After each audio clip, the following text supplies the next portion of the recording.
माता अन्नपूर्णा व्रत कथा। युधिष्ठिर बोले, हे देवकी के आनंद को बढ़ाने वाले भगवान श्री कृष्ण, मुझे वनवास के समय बड़े बड़े दुख सहने पड़े। हे केशव, भोगों की बात तो दूर रही, मुझे तो ये भी ज्ञात नहीं कि पेट भर भोजन के लिए अन्न कैसा होता है। कभी दिन में, कभी रात्रि में कम, कभी अधिक भोजन संयोग से ही प्राप्त होता था। हे प्रभु, कभी सूखा, कभी चिकना, तो कभी स्वादिष्ट और कभी बिना स्वाद का भोजन प्राप्त कर विकल रहता हूँ, अथवा कभी कभी भूख से पीड़ित होकर पृथ्वी पर ही सो जाता हूँ। हे कृष्ण, विभिन्न प्रकार के कंदमूल, फल, शाक आदि को खाकर भी मेरा मन भूख से व्याकुल रहता है, जिसके कारण मेरी तृप्ति नहीं होती। हे प्रभु, गांडीव को धारण करने वाले अर्जुन व महाबली भीम के साथ रहते हुए भी मेरा राज्य दुर्योधन ने हर लिया और मेरा अपने बंधु बांधवों से वियोग हो गया। हे पद्मनाभ, मुझे इस प्रकार का कष्ट क्यों सहना पड़ा?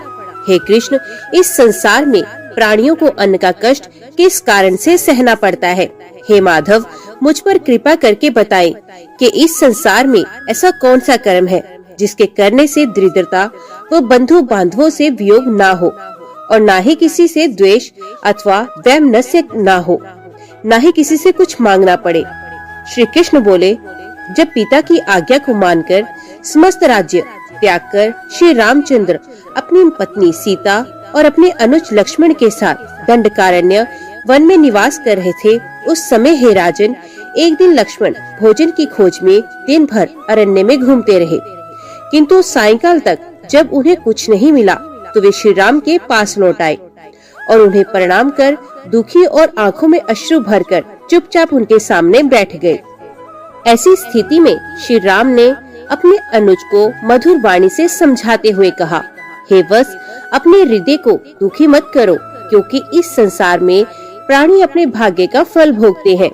मनुष्य पूर्व जन्म में जो दे आया है वही इस जन्म में प्राप्त करता है, इसके अतिरिक्त उसे कुछ नहीं मिलता। हे महाबाहो, जिसने सुस्वादु, सुरस और मनोहर भोजन दिया है वही अनंत प्रकार के खाने योग्य भोजन को प्राप्त करता है। हे बंधु, जिन्होंने पूर्व जन्म में कुछ भी नहीं दिया वे हमारी तरह कष्ट को प्राप्त करते हैं। देखो ना, संपूर्ण पृथ्वी अन्न से युक्त है, फिर भी हम कर्म फल से अन्न के लिए तरस रहे हैं। हे सुमित्रा नंदन, हम लोगों ने निश्चित रूप से पूर्व जन्म में ब्राह्मणों को नहीं खिलाया होगा, अतः महाबुद्धे, इसे कर्म फल समझते हुए इसकी चिंता छोड़ दो। श्री राम और लक्ष्मण में इस प्रकार का वार्तालाप हो रहा था कि महात्मा अगस्त्य ऋषि वहां पहुँचे और श्री राम ने उठकर उन्हें प्रणाम किया। हे युधिष्ठिर, उचित रूप से सत्कार हो जाने के पश्चात सुख पूर्वक बैठे हुए अगस्त्य ऋषि से श्री राम ने यही बात पूछी जो तुम मुझसे पूछ रहे हो। तब अगस्त्य ऋषि ने कहा, हे श्री राम, मैं इस विषय से संबंधित एक कथा सुनाता हूँ। इस महान अपारतर समुद्र रूपी संसार से मोक्ष कराने वाली भगवान शिव की परम प्रिय काशी नाम की नगरी है। उस नगर में देवदत्त व धनंजय नाम के दो ब्राह्मण भाई निवास करते थे, जिनमें देवदत्त तो अति धनवान था, किंतु धनंजय धनहीन होने के कारण दुखी रहता था। बड़ा परिवार होने के कारण दुखी धनंजय अति चिंतित होकर सोचने लगा कि मैंने ऐसा कौन सा पाप किया जिसके कारण मुझे अन्न प्राप्त नहीं होता। क्या मैंने गर्भवती स्त्री अथवा बच्चों को दिए बिना अकेले ही सब कुछ भक्षण कर लिया, या मेरे गृह से सत्कार के बिना कोई अतिथि वापस लौट गया?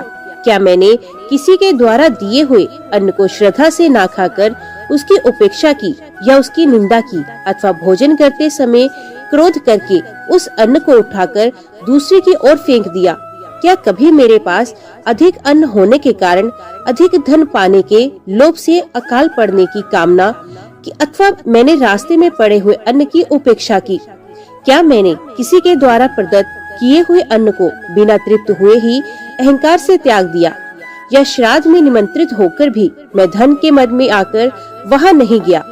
क्या मैंने देव पूजा के समय परिवार की स्त्रियों की निंदा तो नहीं की? क्या मेरे गृह में भोजन करने वाले सदैव बिना तृप्त हुए ही रह जाते थे, अथवा उत्तम अन्न के रहते हुए भी मैंने अपने बंधु बांधवों के अन्न तो नहीं प्रदान किया?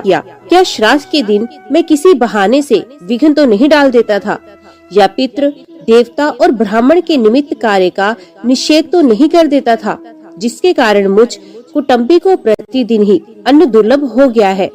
जबकि पूर्ण भोजन योग्य अन्न प्राप्त करने के लिए मैं अत्यधिक परिश्रम करता हूँ। भूख से पीड़ित अतीक्षण अपने बालकों को देखकर मेरा हृदय विदीर्ण हो जाता है। धनवान के बच्चों को अच्छा अच्छा भोजन खाते देखकर ये मेरे बच्चे उनसे भी मांगने जाते हैं। अपनी दीन माता को ये बालक पकड़ पकड़ कर खींचते हैं। इस प्रकार ये बालक अपने आप भी रोते हैं और अपनी माता को भी रुलाते हैं और बच्चों के मुख की कांति नष्ट हो गई है। खाली हाथ मेरे घर जाने पर भूख से मुरझाए हुए मुख वाले मेरे बच्चे जब मुझे टटोलते हुए अन्न की खोज करते हैं तो इनकी दशा देखकर मुझे ज्वर चढ़ जाता है। तब मैं समझता हूँ कि मैं पृथ्वी में धंसता जा रहा हूँ। क्या कारण है कि मुझे इस प्रकार दरिद्रता प्राप्त हुई? क्या मैंने समस्त क्लेशों व कष्टों का नाश करने वाले भगवान विष्णु का सदैव पूजन नहीं किया? क्या मैंने स्वर्ण एवं गो का दान नहीं किया और एकादशी का व्रत भी नहीं किया? अथवा अन्य लोगों की नगन स्त्री को क्या मैं प्राय देखता रहा? क्या कोई कामातुर शूद्रा मेरे साथ मेरी शैया पर सोई? क्योंकि शूद्रा के संसर्ग से निस्संदेह ही ब्राह्मण की लक्ष्मी पर ब्राह्मण तक समाप्त हो जाता है। क्या मैंने क्रोध में आकर अपनी माता को कठोर वचन कहे या पिता की निंदा की अथवा स्त्रियों के विलक्षण रूप को देखकर उनकी निंदा की? क्या ऋतु काल में मैंने अपनी भार्या का त्याग किया या अन्न ग्रहण करते समय उसे कठोर वचन कहे? कहीं मैं सदा दूसरों को झूठा कलंक तो नहीं लगाता रहा या दूसरों से नीचता व उनसे हिंसा करने पर तत्पर रहता था? क्या मैं सदैव लोगों से झूठा द्वेष रखता था या उनसे वाद विवाद करता था? मैं बड़ा विद्वान हूँ, किसी से क्या कहूँ? क्या मुझ में ऐसा अभिमान था या बेकार की प्रतिज्ञा लिया करता था? इस प्रकार चिंतित उस ब्राह्मण ने एक दिन मणिकर्णिका घाट पर स्नान किया और भगवान शिव को प्रणाम कर मुक्ति मंडप में बैठ रुद्र सूक्त का पाठ करने लगा। इसी कार्य में पूरा दिन व्यतीत हो गया। रात्रि में कुशा के आसन को जमीन पर बिछाकर अपनी दरिद्रता के निवारण का चिंतन करते हुए भी भगवान शंकर और माता पार्वती का स्मरण कर ऐसे ही सो गया। उसे स्वप्न में एक अति मनोहर जटाधारी ब्राह्मण दिखाई दिया और उस ब्राह्मण ने धनंजय से कहा। ब्राह्मण बोला, हे धनंजय, प्राचीन काल में कांचीपुर के राजा का शत्रुमर्दन नाम का एक पुत्र था।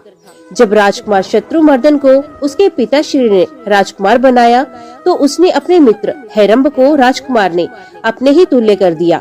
एक बार राजकुमार अपने मित्र हेरंब के साथ अरण्य में शिकार खेलने के लिए गया। वहाँ उस राजकुमार ने अनेकों सूकरों, भैंसों, गैंडों, भेड़ों तथा खरगोशों का वध किया। अति प्रसन्न हो अपनी सेना के साथ वे राजकुमार शिकार कर रहा था तो वहाँ पर्वत के समान अति भयंकर एक सूकर उसे दिखाई पड़ा। वे सूकर ऐसा दिख पड़ रहा था कि मानो समस्त पृथ्वी को खंड खंड कर देगा और संपूर्ण सेना को वे निगल जाएगा। प्राण बचाने के लिए चारों तरफ से लोग उस सूकर पर तीखे बाणों की बौछार करने लगे।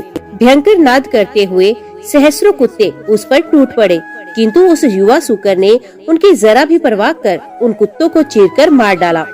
उसने मनुष्यों के वक्षस्थल व जांघों को चीर डाला और घोड़ों के अंडकोश नोच लिए, जिससे घबराकर सभी भाग खड़े हुए। भयंकर कोलाहल को सुनकर राजकुमार शत्रुमर्दन भी वहां आ गया और उसने सूकर पर अति वेग वाले बाण चला दिया, किंतु वे सूकर उस बाण की परवाह किए बिना राजकुमार के घोड़े पर झपटा, जिससे भयभीत हो उस राजकुमार का घोड़ा अति वेग से भागा। राजकुमार ने पीछे की ओर मुख कर उस सूकर को पुण्य तीव्र बाण से मारा। राजकुमार शत्रुमर्दन के इस शस्त्र से घायल होकर वे सूकर भाग गया। तभी राजकुमार ने तेज धार वाले खड़क के साथ उस सूकर का पीछा किया। जिस गति से वे सूकर भाग रहा था उसी गति से उसका पीछा अति तीव्र गति के घोड़े के बिना नहीं किया जा सकता था। अकेला हरम ही राजकुमार शत्रुमर्दन के पीछे गया। इसका कारण ये था कि उसका घोड़ा भी राजकुमार के घोड़े के सदृश गति वाला था। राजकुमार ने लगभग 100 योजन की दूरी पर जाकर उस सूकर को मार डाला तथा घोड़े से उतरकर उसकी कसी हुई जीन को खोलकर उस घोड़े को भ्रमण करवाने लगा। इसी बीच हेरंब वहां आ गया और घोड़े से उतरकर अपने शत्रुमर्दन के घोड़े को पकड़ लिया। कुछ क्षण विश्राम करने के उपरांत भूख प्यास से व्याकुल उन दोनों वीरों ने कुश व समिधा के संचय के लिए जाते हुए किन्हीं मुनि से जल के लिए पूछा। मुनि उन्हें अपने आश्रम पर ले गए और वहाँ उन्होंने अपनी थकान को दूर किया। जब उन्होंने स्नान करके जल पी लिया तब मुनि ने उन्हें खाने के लिए सांवा का सत्तू दिया। उच्च वृत्ति से प्राप्त और पितरों, देवताओं व अग्नि को अर्पित करने के पश्चात उस बचे हुए सत्तू को प्राप्त कर बुद्धिमान राजकुमार अति प्रसन्न होकर हृदय से उसका भक्षण करने लगा।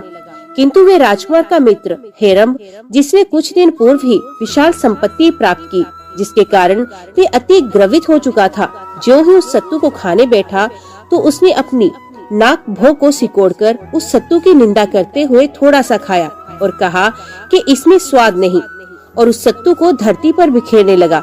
अंत में उस मूर्ख ने उस सत्तू को छोड़ दिया, किंतु राजकुमार शत्रुमर्दन ने धरती पर बिखरे हुए सत्तू को उठाकर खा लिया। इतना ही नहीं, बचे हुए सत्तू को जल में घोलकर वे पी भी गया। इसके पश्चात विश्राम कर मुनि से जाने की आज्ञा मांगी। इस प्रकार राजकुमार अपने मित्र हेरम्ब के साथ अपने नगर आ पहुँचा। इतना कहकर जटाधारी ब्राह्मण ने कहा कि जो तुम्हारा भाई देवदत्त है वही उस जन्म में राजकुमार था। उसने जो धन धान्य से युक्त होकर कण कण के द्वारा निर्मित मुनि से दिए गए सत्तू का उपयोग करने से काशी नगरी में जन्म लिया, तथा कण कण से निर्मित मुनि के द्वारा दिए गए उसी सत्तू के अनादर को दोष से वही हेरम्ब तुम देवदत्त नाम के ब्राह्मण हो, जो अति दरिद्र होकर इस पृथ्वी पर इधर उधर घूम रहे हो। इस प्रकार जो लोग अन्न का अनादर करते हैं वे सदैव दरिद्र रहते हैं। उन्हें कभी भर पेट अन्न नहीं प्राप्त होता और वे हमेशा दुखी रहते हैं। इसलिए बुद्धिमान मनुष्य को बिना स्वाद के अन्न को भी अमृत की तरह ग्रहण करना चाहिए तथा ब्राह्मण को प्रतिदिन अत्यंत अच्छे अन्न का दान देना चाहिए। इसलिए हे ब्राह्मण, तुम श्रद्धा से अति उत्तम अन्नपूर्णा माता का व्रत करो। ऐसा करने से तुम्हें अन्न का दुख कभी नहीं होगा तथा अच्छे लोगों से तिरस्कृत भी नहीं होगे। स्वप्न में किसी ब्राह्मण के द्वारा कही गई इस बात को सुनकर उस ब्राह्मण की नींद उचट गई और ये व्रत करने को उत्सुक हो गया। वे वृद्धों से और धार्मिक जनों से अन्नपूर्णा व्रत के विषय में मालूम करने लगा तथा अनेक ग्रंथों में अन्नपूर्णा माता का व्रत का पता लगाने लगा, किंतु कहीं भी उसे अन्नपूर्णा व्रत की विधि प्राप्त नहीं हुई। अन्नपूर्णा व्रत की विधि पता लगाने की उत्सुकता से वे ब्राह्मण पृथ्वी पर इधर उधर भ्रमण करने लगा। इस प्रकार अनेक तीर्थों का विचरण करते हुए वे असम की ओर गया। उसने बड़ी श्रद्धा से भगवती कामाख्या का पूजन किया और उसी स्थान पर तालाब के उत्तरी तट पर, जहाँ अनेक प्रकार के वृक्ष थे, इधर उधर घूमने लगा। वहाँ पर उसने दिव्य रेशमी वस्त्र धारण की हुई अति सुंदर नेत्रों से युक्त स्त्री समूह को देखा, जो भगवती कामाख्या की पूजा कर रही थी।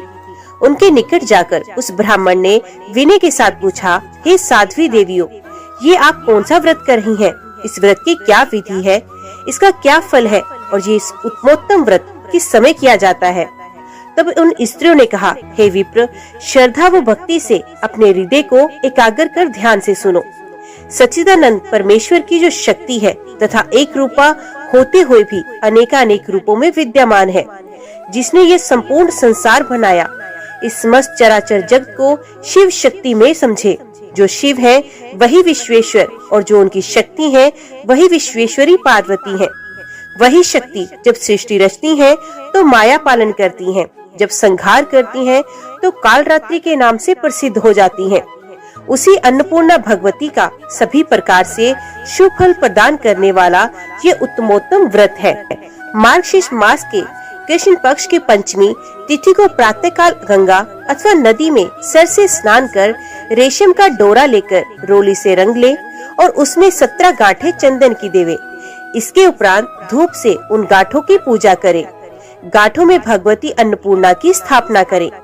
7 दुर्वा, 10 अक्षत तथा नाना प्रकार की सुलभ सामग्रियों से भगवती अन्नपूर्णा का पूजन करे और कहें, हे माता अन्नपूर्णे, मुझे अन्न, पशु, पुत्र, यश तथा लक्ष्मी प्रदान करें। इसके साथ ही आयु, आरोग्य व ऐश्वर्य प्रदत्त करें। हे देवी, मैं आपको प्रणाम करता हूँ।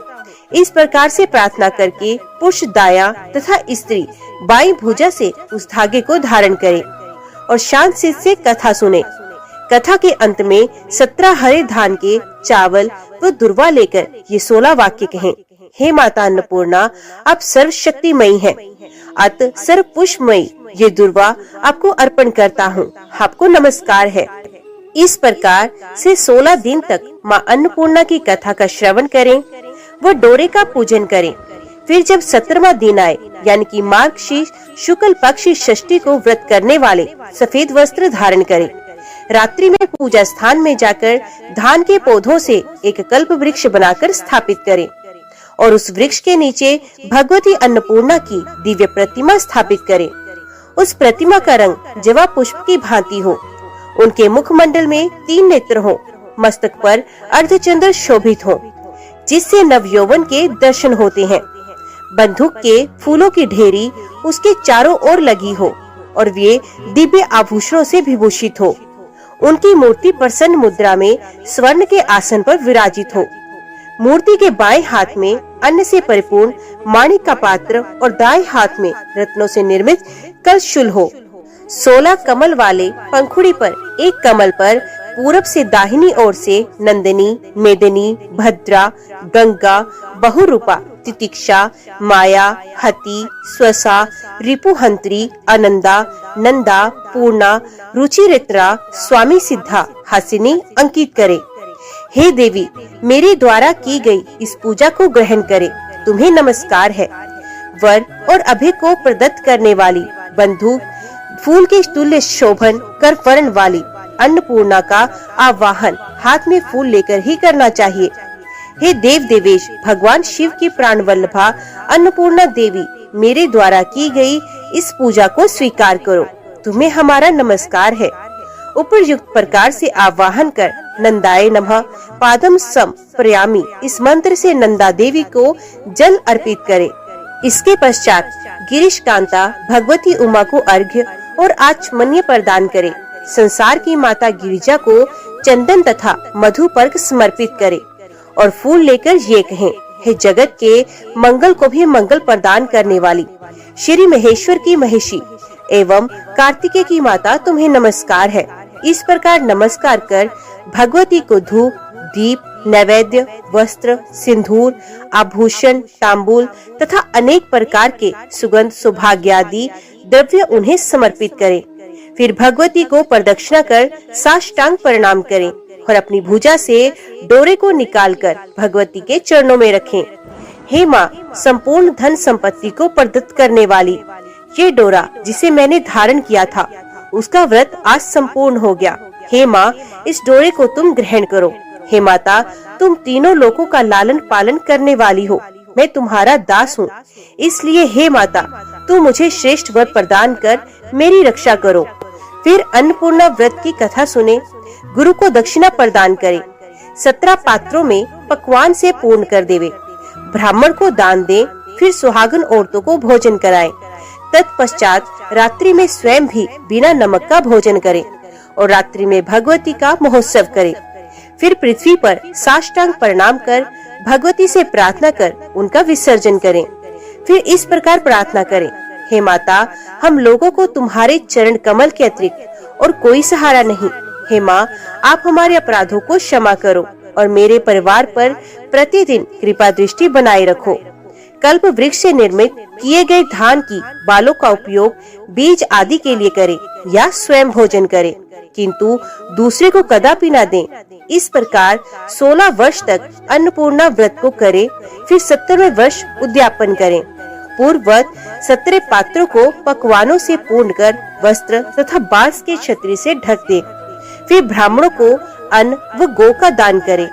अपने गुरु को अन्न का 3 पात्र दान करें। इस प्रकार वहाँ पर पूजा करने वाली स्त्रियों ने उस धनंजय से कहा, जिनको इस व्रत के फल में संदेह हो तथा जिसे देवता और गुरु वचनों में श्रद्धा ना हो, उनको ये व्रत ना करना चाहिए। जो भक्ति तथा श्रद्धा से रहित हो, नास्तिक हो, वित्ता को निगूहन करने वाला शठ हो, उसे ये व्रत कदापि नहीं करना चाहिए। जिसे देवता और गुरु वचनों में श्रद्धा हो, जो पिता का भक्त और ज्ञानी हो, उसी से ये व्रत कहना चाहिए। उन स्त्रियों के द्वारा अन्नपूर्णा व्रत को सुनकर धनंजय अति ही प्रसन्न हुआ और अपने जन्म को कृतार्थ समझकर उसने स्त्री समूह को प्रणाम किया, फिर अन्नपूर्णा का व्रत करने लगा।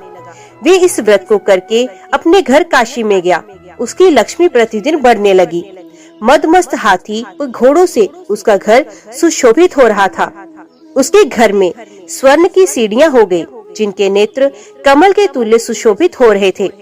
गले में सोने का आभूषण सुशोभित हो रहा था, जो सुंदर वस्त्र धारण किए हुए थी। ऐसी अनेकानेक दासियों से उसका घर सुशोभित हो गया। 1 वर्ष के भीतर ही वे कुबेर के समान धनवान हो गया और राजकुमारों के सदृश उसके नौकर घर में घूमने लगे। वे ब्राह्मण भी युवा हो गया। उसने अपना दूसरा विवाह कर लिया। प्रथम विवाह वाली स्त्री से दूसरे सुंदर समलंकृत घर में अपनी स्त्री से विषय भोग करने लगा।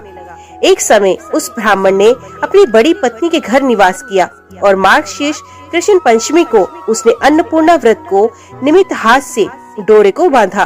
फिर भोजन कर वे अपनी दूसरी पत्नी के घर गया और दूध के समान स्वच्छ शैया पर कामातुर हो अपनी स्त्री के साथ विहार करने लगा। उसकी पत्नी चंचल स्त्री स्वभाव के कारण ने अनेक प्रकार से आमोद प्रमोद के साथ रमण करते हुए उसके हाथ में बंधे हुए डोरे को देख लिया और समझ गई कि ये मेरी सोच ने वश में करने के लिए इसे डोरा बांधा है। इसी आशंका से उसने ब्राह्मण के हाथ में बंधे हुए उस डोरे को छीनकर दासी के द्वारा आग में जलवा दिया। काम के आवेश में रहने के वशीभूत उस ब्राह्मण को इस बात का पता नहीं चला। फिर दूसरे दिन उस ब्राह्मण ने अन्नपूर्णा की कथा के सामने अपने दासों से डोरे के विषय में पूछा। जब किसी ने कुछ नहीं बताया, तब उस ब्राह्मण ने एक दूसरा डोरा अपने हाथ में बांध लिया। पूर्व डोरे को अग्नि में जला देने के कारण उस ब्राह्मण की लक्ष्मी वर्ष के भीतर नष्ट हो गई और वे धनंजय पूरी तरह दरिद्र हो गया। उसे कहीं भिक्षा भी नहीं मिलती थी। वे विचलित हो उठा, विचार करने लगा कि मेरे डोरे को किसने चुरा लिया। जिस दिन से मेरा डोरा नष्ट हुआ, उसी दिन से मुझे दरिद्रता ने घेर लिया। यद्यपि मैं भगवती का व्रत कर रहा हूँ, फिर भी मुझे फल नहीं मिलता। इसका क्या कारण है? पहले जब मैं दरिद्र था तो भिक्षा भी मिल जाती थी, पर इस बार की दरिद्रता में तो मुझे भिक्षा भी नहीं मिलती। अब मैं इसका कारण किससे पूछूं कि मेरी लक्ष्मी क्यों नष्ट हो गई? इसलिए जो हो, मैं पुण्य उसी देश में जाऊं और उस स्त्रियों से इसका कारण पूछूं। ऐसा विचार कर ब्राह्मण उस कामाख्या नगरी को चला गया, जहां उसे ये व्रत प्राप्त हुआ था। वहां जाने पर ना तो वे नगर दिखाई पड़ा और ना ही वे स्त्रियां दिखी। केवल घनघोर पहाड़ और जंगल ही वहां उसे दिखाई दिए। पक्षी भी वहां दिखाई नहीं पड़ते थे। मनुष्य की तो बात दूर रही। वे ब्राह्मण चिंता करता हुआ उस घनघोर वन में अकेले भ्रमण करने लगा। वे विचार करने लगा कि जिस पापी ने मेरे हाथ का डोरा ले लिया और मेरे व्रत का विघटन किया, उसे क्या लाभ हुआ? वे सुंदर नगरी कहाँ है? वे देवता व देवालय भी दिखाई पड़ रहा है। निश्चय ही ये मेरे भाग्य का ही दोष है। विधाता ने सब कुछ नष्ट कर दिया। मैं भाग्य रहित हूँ। केवल दुख पाने के लिए ही स्वर्ग से पृथ्वी पर आया, अत केवल कष्ट सहने के लिए ही प्राणों को धारण नहीं करूँगा। ऐसा विचार कर वे धनंजय सामने के कुएं में मरने की इच्छा से कूद पड़ा। उस कुएं में गिरने से उसे कोई चोट तो नहीं लगी, किंतु एक प्रकाश दिखाई दिया। वे उसी रास्ते में जाकर एक उत्तम प्रदेश में पहुंच गया, जो अनेक लताओं से परिपूर्ण था और जिसमें अनेक जंगली जंतु घूम रहे थे। उस प्रदेश में मयूर नाच रहे थे। सुंदर पर्वत श्रेणियों से वे विराजमान था। मतवाली कोकिल बोल रही थी और भोरों का गुंजार कर रहा था। फलों से लदे हुए अनेक प्रकार के वृक्षों से और कदली दलों से वे प्रदेश अति सुशोभित हो रहा था। ये देखकर ब्राह्मण आश्चर्य में डूब गया। फिर उसने समुद्र के तुल्य विशाल एक सरोवर देखा, जिसमें कमल खिले हुए थे। हंस, चक्रवाक तथा बत्तख से वे अति सुहावना प्रतीत लग रहा था। बड़ी बड़ी मछलियों की पूंछ के आघात से उठे हुए जल बिंदुओं से वे आकाश के तारागणों को शुद्ध कर देता था। वे तरंग से संस्पृष्ट वायु से गगन को छू रहा था। उसी तालाब के दूसरे किनारे पर उस ब्राह्मण ने अति मधुर गाना सुना। गंधर्व ऋषभ स्वरों में गाया जाने वाला वे गीत बड़ा आकर्षक था। धीरे धीरे उस गाने का पता लगाता हुआ वे ब्राह्मण स्फटिक मणि से निर्मित अति समृद्ध एक भवन के पास पहुंचा। उसमें विदुर मणि की सीढ़ी लगी हुई थी। उस सुंदर भवन के चारों ओर दरवाजा था। वे ब्राह्मण बेरोक टोक उस भवन में गया और उसने मणि से बने एक मंडप को देखा, जिस मंडप के मध्य में स्फटिक मणि के समान दिव्यमान अत्यंत तेजस्वी एक पुरुष नाच रहा था। ये पुरुष सूर्य की अनेक मणियों से सुशोभित था। उसके मस्तक पर चंद्रमा विराजमान थे और वे जटा धारण किए हुए था। उसके 3 नेत्र से अग्नि की ज्वाला निकल रही थी। अनेक प्रकार के आकार वाले पुरुष उसके साथ गाना गा रहे थे। उसके आगे रत्न के सिंहासन पर दिव्य आभरण से विभूषित अति सुंदर एक युवती स्त्री बैठी थी।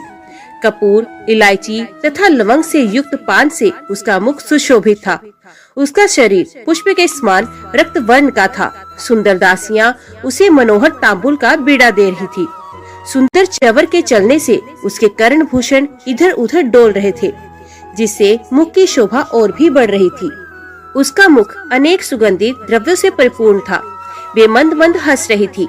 दिव्य रूप वाली अनेक सुंदर सखियां उस भगवती महेश्वरी की सेवा कर रही थी। सहसा स्त्रियों के द्वारपाल ने ये कौन है ऐसा कहकर बेंत से उसे आगे जाने से रोक दिया। फिर भगवती की आंखों का इशारा होने पर उसे अंदर ले आया गया। वे ब्राह्मण उस समय अति भयभीत हो रहा था। उसने भगवती के पास जाकर उन्हें साष्टांग प्रणाम किया और भगवती की कांति से हतप्रभ होकर वहाँ कुछ भी बोलने में असमर्थ हो गया। तब तांबुल देने वाली सखी ने उसे आश्वासन देते हुए कहा, हे ब्राह्मण, तुम संपत्ति की समृद्धि के लिए जिसका व्रत करते हो, ये वही त्रिलोक्य की माता साक्षात अन्नपूर्णा है। ये समस्त दुख व दरिद्रता की विनाशिका है तथा अनेकानेक प्रकार के संपत्ति प्रदान करती है और सृष्टि को स्थिर रखने वाली देवताओं के भी देव ये महेश्वर है। यही शिव है और उनकी माया शक्ति अन्नपूर्णा है। हे ब्राह्मण, इस संसार में जो कुछ भी दिखाई पड़ता है वे शिव शक्त्यात्मक यही हैं। इनकी ये क्रीड़ा देखकर तुम आश्चर्यचकित मत हो। लोकोत्तर महापुरुषों के चरित्र को जानने वाला कौन है? हे ब्राह्मण, तुम इस अन्नपूर्णा व्रत को पुण्य करो, जिसको कामरूप देश में नदी के किनारे सखियों द्वारा किया जाता हुआ तुमने देखा था। इस व्रत के करने से तुम पुण्य, आयु, लक्ष्मी और श्रेष्ठ संतान प्राप्त करोगे। हे ब्राह्मण, भाग्य के नष्ट होने पर लक्ष्मी इंद्र को भी छोड़ देती है, परंतु अन्नपूर्णा व्रत के प्रभाव से पुरुष को पुत्र, पौत्र तथा धनादि का वियोग कभी नहीं होता। तुम अति भाग्यवान हो। ब्रह्मा आदि से भी दुर्लभ भगवती का दर्शन प्राप्त किया। तब वे ब्राह्मण साष्टांग प्रणाम करता हुआ कहने लगा, हे माता, तुम प्रसन्न हो और संसार के दारिद्र्य दुख का विनाश कर रक्षा करो तथा सभी को पवित्र करो। हे माता, वही कुल तथा शील से युक्त है जिसे तुमने करुणा पूर्वक देखा है और जो अपारतर संसार रूपी समुद्र से संपूर्ण प्राणियों को तारने वाला है। उस भगवान विश्वेश्वर को नमस्कार है। तब अन्नपूर्णा ने प्रसन्न होकर कहा, हे ब्राह्मण, जो मेरे प्रिय इस उत्तम व्रत को करते हैं उनके श्री लक्ष्मी सदैव बनी रहती है। उनके लक्ष्मी का कभी विनाश नहीं होता, उन्हें कभी अन्न का क्लेश कष्ट नहीं होता और न उनके संतति का विनाश होता है। और जो मेरे इस व्रत को कहेंगे वे राजाओं से पूजित होंगे। वे सदैव धर्मशील तथा गुणों से युक्त रहेंगे और मधुर भाषण करने वाले होंगे। हे ब्राह्मण, मैं कभी उनके घर को नहीं त्यागती जिनके घर में लिखी हुई ये मेरी अन्नपूर्णा व्रत की कथा होगी। उनके गृह में मेरा सदैव निवास रहेगा। हे ब्राह्मण, इस व्रत का अनुष्ठान करो, मैं तुम्हारे ऊपर सदैव अनुग्रह करूंगी। अब मैं काशी जा रही हूँ। विश्वेश्वर के दक्षिण तुम हमारा निर्माण करो। इसके बाद प्रसन्न होकर भगवती ने ब्राह्मण को वर दिया, हे ब्राह्मण पुत्र, दंडपाणि मेरे अत्यंत प्रिय गण हैं, उन्हें तुम प्रसन्न करो। वे प्रसन्न होने पर सबको अन्न प्रदान करेंगे। जो लोग अन्नपूर्णा के इस उत्तम व्रत को अनुष्ठान करेंगे वे इस लोक में धन धान्य से पूर्ण होंगे तथा अंत में उन्हें शिवलोक प्राप्त होगा। हे धनंजय, अंत में तुम काशी में जाकर मेरे गण होगे तथा तुम्हारी स्त्री पार्वती सदृश होगी।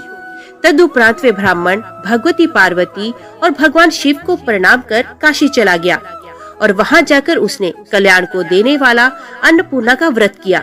हे राजन, उसने अच्छे अच्छे पकवान बनवाकर सबको एकत्रित कर माता अन्नपूर्णा का अन्नकूट किया। इतनी कथा सुनाकर भगवान श्री कृष्ण ने युधिष्ठिर से कहा, हे राजन, व्रतों में सर्वोपरि इस अन्नपूर्णा व्रत को करके श्री रामचंद्र जी ने भी पुण्य अपनी राज्य संपत्ति प्राप्त की थी। हे महाबाहो, यदि आप भी लक्ष्मी, यश, कीर्ति तथा संतान प्राप्ति की इच्छा रखते हैं तो अपने सभी भाइयों के साथ इस व्रत को अवश्य कीजिए। प्राय करके जो व्यक्ति भाग्यहीन होते हैं वे इस व्रत को नहीं कर पाते, क्योंकि हमेशा उनका हृदय चंचल एवं उद्विग्न रहता है। ऐसे लोग किसी की उन्नति भी नहीं देखना चाहते। नंदी बैल पर चढ़ने वाली, भगवान शंकर की अर्धांगिनी पत्नी, सब पर दया दृष्टि रखने वाली ऐसे हिमालय पुत्री श्री अन्नपूर्णा जी को हमारा प्रणाम है। जय माता अन्नपूर्णा। आज की वीडियो में इतना ही। उम्मीद करती हूँ वीडियो आपको पसंद आई होगी। वीडियो पसंद आई हो तो वीडियो को लाइक और चैनल को सब्सक्राइब जरूर कीजिएगा। जय माता अन्नपूर्णा लिखकर कमेंट बॉक्स में अपनी हाजिरी और अपने सुझाव देना ना भूलेगा। तो मिलते हैं अगली कथा अगली वीडियो के साथ। तब तक के लिए देखते व सुनते रहिए। जय मां कंजक, जय माता दी।